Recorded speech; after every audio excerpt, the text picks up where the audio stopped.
Welcome back to another video. If you haven't, please listen to the first part of the story to get a full understanding. It will be linked in the direction. Leave a comment and enjoy the video.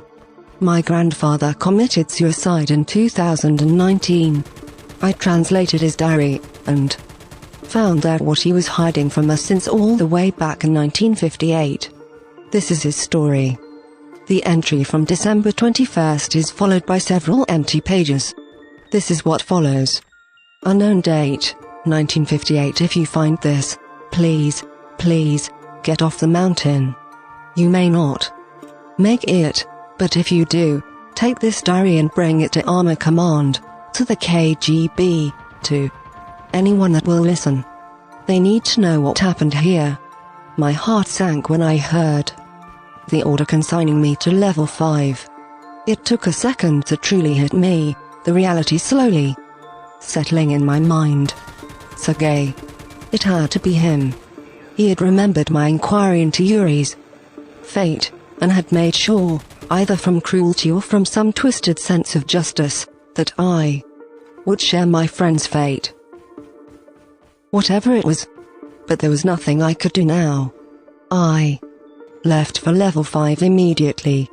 The officer on guard duty at the tunnel from level 4 looked at my printed orders, and smiled sadly. Wait a while in the side room, son. I have to double-check all level 5 postings with command. I'll just be a second. He waved vaguely to a small, unlit side room, before walking over to a telephone set in the wall and dialing a number. I walked over into the side chamber resignedly. The room was dark, only lit by a thin sliver of light coming from the corridor outside, and filled with dank air. There was another person waiting inside, standing silently in the corner. As I approached, I could slowly make out more features. The man seemed familiar, even in the dark. It looked like Yuri. Is that you? I asked incredulously. What are you doing here? Where have you been? Mitchell? Yuri asked. I stared at my friend in shock. He had changed horribly in the few short days we had been parted. Where before he was a healthy, well-built man with an undying smile on his face, he was now sallow and frowning. His eyes were dead and cold. Yes, Yuri. It's me.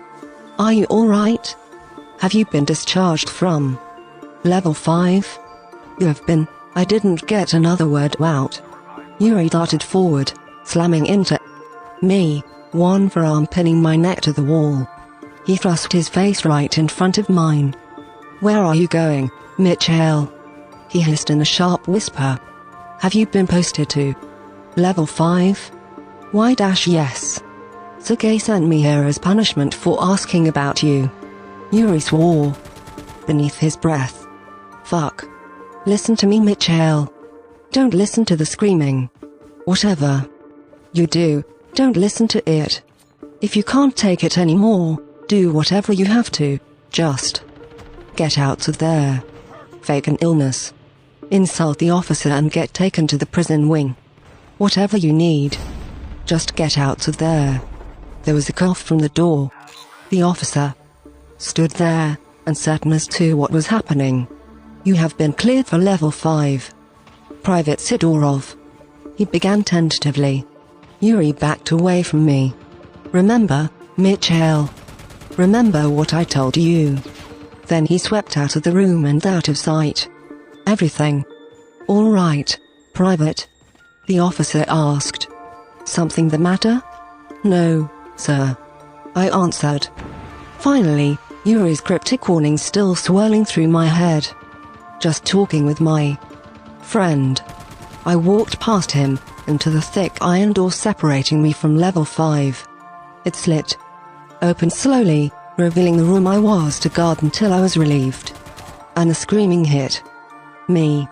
I couldn't pay attention to anything but that sound. It was all-encompassing, a cacophony of agony, the sound of several men tortured beyond the limits of flesh and bone. I was no stranger to the sounds of pain after my time in the army. but none of it could. Compared to this, my eyes snapped to the source of the sound involuntarily. It was coming from the back of the massive room I had entered. The wall was solid rock, carved from the mountain itself. A small opening yawned dark at its base, seemingly a cave entrance that was blocked off after several meters by a pile of rubble and stone. A rockfall had sealed the cave shut. My head swam, and I leaned on a wall for support. I couldn't think. Couldn't focus on anything but the echoing sound of men in horrible, never-ending pain. I was drowning in a dark pool inside my mind, with nothing to grab onto. Don't listen to the screaming. Yuri's words pulled me back into reality. I steeled myself. The screaming was still there, gnawing at my sanity, but I set myself against it. I would not fall to it. A man in a lab coat made to walk past me. I stepped in his path. He was a thin man, with a bald head and the stubble of several days on his chin. "Comrade, what is that thing?" I asked him, pointing to the cave entrance. "Where does it lead?" He looked at me in confusion. "Do you not know? Didn't anyone tell you? This is my first time on level 5. I don't know anything about this place. Please, I need to know." The researcher looked around, as if checking if no one was watching us.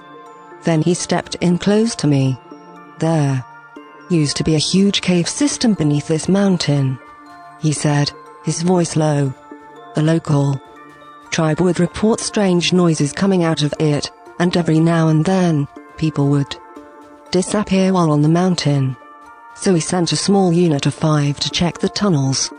What happened to them? Only one of them ever made it out. They found him 3 days later, wandering the wastes outside. He was beyond help, muttering to himself about the dark blood and things underneath his skin.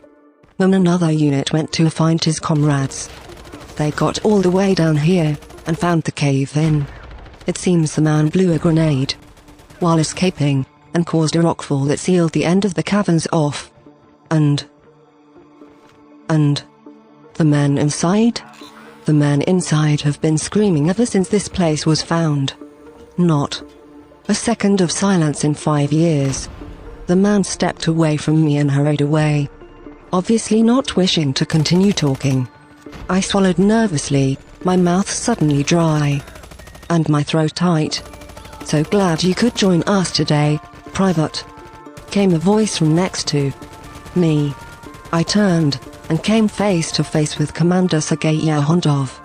The man was smiling slightly, but that unceasing anger was still simmering in his eyes. "Sir." "Yes, sir." I saluted, clenching my jaw in frustration. "Awaiting orders, sir." Sergei smiled. "There is not much to do for soldiers here, Private, except wait and remain vigilant. You will stand guard at the post until you are relieved." He pointed at a small niche set in one of the walls of the room, barely large enough for a man to stand in it.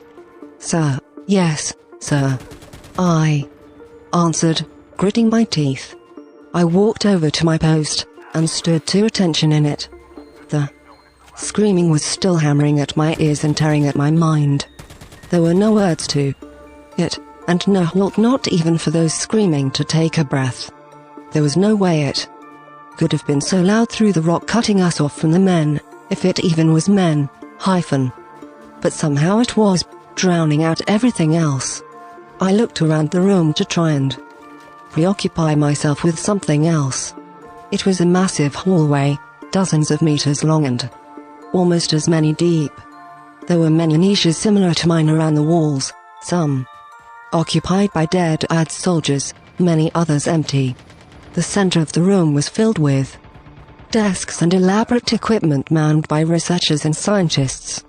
I saw that almost all of them were wearing heavy hearing protection, drowning out the all-encompassing cacophony. They were working with complicated-looking electronic gear, the intent of which I couldn't begin to fathom. Right in front of the sealed cave entrance was a massive wheeled cannon.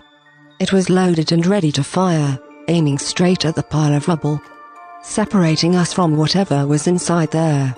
Manning it were 5 soldiers, in uniforms I didn't recognize, all with heavy ear protection. We were expendable. They were not. As my interest in the surroundings waned, the screaming returned, stronger than before. I couldn't think of anything but it. And the longer I listened, the more I became certain. There was something more than human beneath it. An undertone no man's throat could ever utter. Whatever was in there, it wasn't altogether human. Time began to lose all meaning. How long was I standing there? Minutes? Hours? Days? I don't know. There was nothing to hold on to, nothing to compare the passage of time to, only the crying of the trapped men. I would regain consciousness, confused as to what was happening and where I was. Only the walls of my post kept me upright, as I leaned heavily on them. When I closed my eyes, I could still see the terrible cave, and the barrier of rock between me and whatever was in there. I don't know how long I was on guard before Yuri's words pierced the veil on my thoughts. If you can't take it anymore, do whatever you have to, just get out of there. I wished to serve my country. I would gladly have laid down my life for it. But this was something I could not do. I had to get out of this room before I lost my mind. Slowly, almost theatrically, I keeled over and landed face down on the floor. I shut my eyes and went limp. Medic! Someone yelled, barely audible over the screams. The thud of boots hammered the floor as several men ran over to me and pushed me onto my back. I kept my eyes shut, feigning unconsciousness. "We need to get him to the medical wing," came a voice I didn't recognize from somewhere above me. "He may go into shock. Not everyone can handle this for too long." I felt arms grab me and pull me up. I was being dragged somewhere. I hoped it was towards the exit from level 5. The movement stopped suddenly. No. The voice was Sergei Dyaltov's. It came from in front, from between me and the exit. "Shit. Sir, this man is unconscious. This place might have been too much for him.